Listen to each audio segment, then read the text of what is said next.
Man only likes to count his troubles. He doesn't calculate his happiness. The first step in the path of knowledge is to recognize that we are ignorant. In order to live, we must accept suffering and make use of it. Man is a creature who can get accustomed to anything. If at least I had solved my problems. Oh, I had not settled one of them, and how many they were. But I gave up caring about anything, and all the problems disappeared. It takes something more than intelligence to act intelligently. Taking a new step, uttering a new word, is what people fear most. The cleverest of all, in my opinion, is the man who calls himself a fool at least once a month. 100 suspicions don't make a proof. There is nothing in the world more difficult than candor, and nothing easier than flattery. The best way to keep a prisoner from escaping is to make sure he never knows he's in prison. The mystery of human existence lies not in just staying alive, but in finding something to live for. The greatest happiness is to live with courage.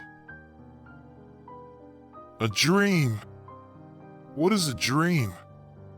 And is not our life a dream? I have seen the truth.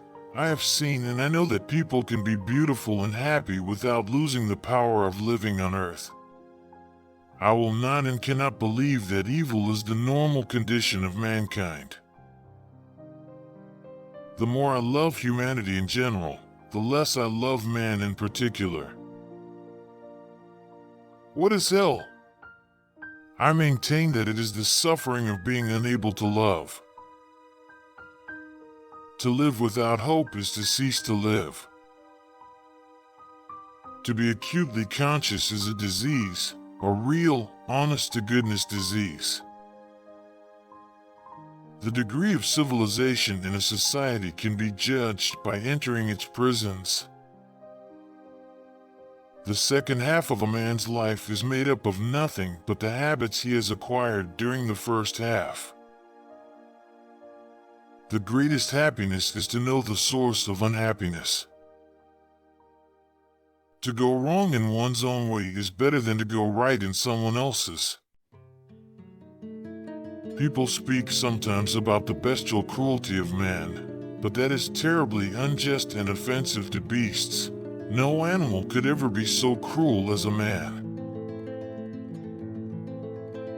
Above all, do not lie to yourself. A man who lies to himself and listens to his own lie comes to a point where he does not discern any truth either in himself or anywhere around him, and thus falls into disrespect towards himself and others.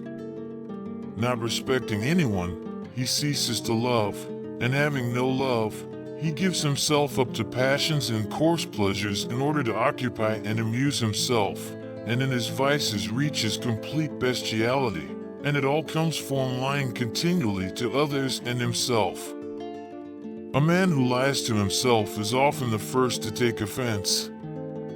It sometimes feels very good to take offense, doesn't it? And surely he knows that no one has offended him, and that he himself has invented the offense and told lies just for the beauty of it, that he has exaggerated for the sake of effect, that he has picked up on a word and made a mountain out of a pea. He knows all of that, and still he is the first to take offense. He likes feeling offended. It gives him great pleasure, and thus he reaches the point of real hostility.